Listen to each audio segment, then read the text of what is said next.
Morning 10th class. आज हम एक नया टॉपिक पढ़ेंगे। हमारा अगला टॉपिक है समास। देखो संधि हमारी कंप्लीट हो चुकी है, अब समास पढ़ेंगे।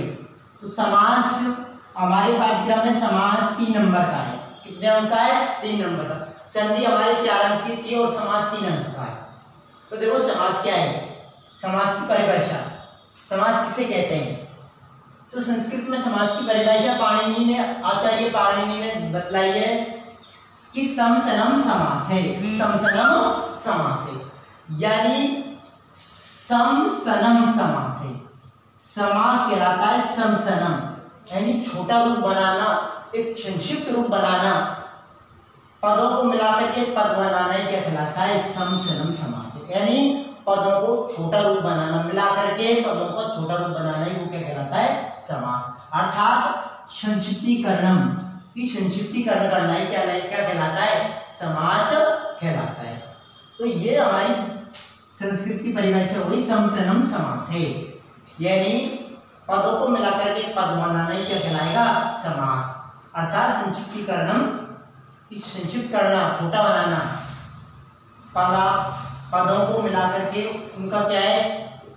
बहुत सारे पदों को मिलाकर के सामासिक पद बनाना ही क्या कहलाता है? समास कहलाता है। पदों को मिलाकर के सामासिक पद बनाना है, छोटा पद बनाना है, समास कहलाता है। देखो जैसे यदि जब अनेक पदानी मिलित्वा, जब बहुत सारे पद मिलकर के एक पदम जायन्ते, एक पद हो जाते हैं, तदा से समास तुति कथ्यते, तब वह समास कहा जाता है।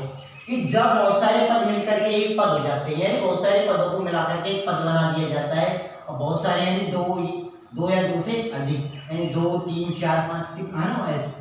तो जब अनेक पदों को मिलाकर के पद बना दिया जाता है तो वह क्या कहलाता है? समास कहलाता है। यानी पदों को मिलाकर के 2 या 2 से अधिक पदों को मिलाकर के समस्त पद बना दिए जाए तो वो समस्त पद को हम क्या कहते हैं? समास कहते हैं। तो ये तो वही हमारी समास की परिभाषा वही हम कि 2 या 2 से अधिक पदों को मिलाकर के एक समस्त पद बनाते हैं, वही समास कहलाता है। अर्थात पदों का संक्षिप्तीकरण करते हैं, वही समास कहलाता है। लेकिन समास होते कितने? तो समास कतिधा, तो समास कितने प्रकार समास के कितने होते हैं? कौन कौन से समास होते हैं? तो समास पंचधा, समास 5 प्रकार के होते हैं।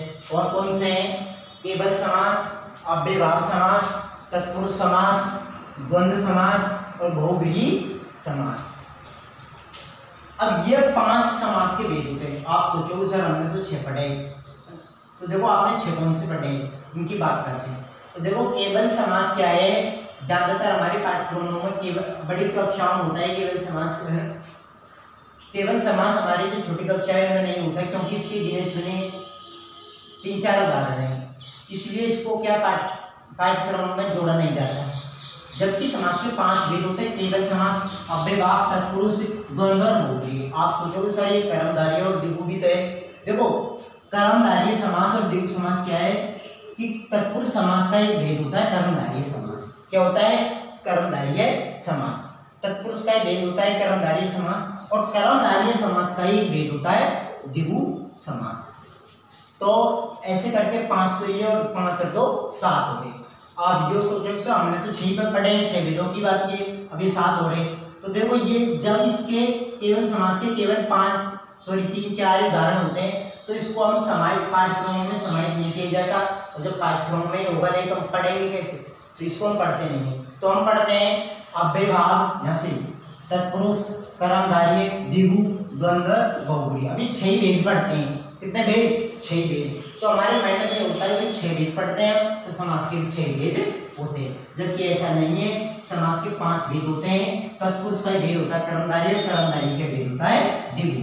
जबकि हम अव्ययभाव समास को पढ़ते नहीं, तो सॉरी केवल समास को जब पढ़ते नहीं है और हम तो शुरुआत करते हैं अव्ययभाव समास से। तो अव्ययभाव, तत्पुरुष, कर्मधारय, द्विगु, द्वंद्व और बहुव्रीहि, तो ये 6 भेद पढ़ते हैं। तो हम सोचते हैं 6 भेद है, जबकि होते समास के केवल 5 भेद।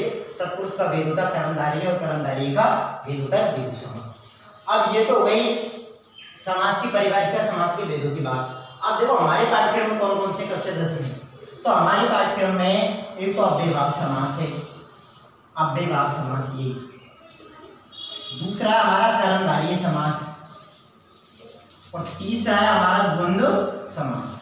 ये 3 भेद समासों के हमारे पाठ्यक्रम में है, यानी 3 अंक का समास है हमारे। तो अव्ययभाव 1 अंक का, कर्मधारय 1 अंक का और द्वंद्वी 1 अंक का। इसमें से परीक्षा में यह आता है, या तो समस्त पद दिया होता है उसका समास विग्रह करो, या समास विग्रह का समस्त पद बनाओ, और ये पूछा जाता है इसमें कौन सा समास है। तो ये हमारे समास की कुछ चर्चा हुई। कल से हम पढ़ेंगे अव्ययभाव समास से शुरुआत करेंगे। Thank you.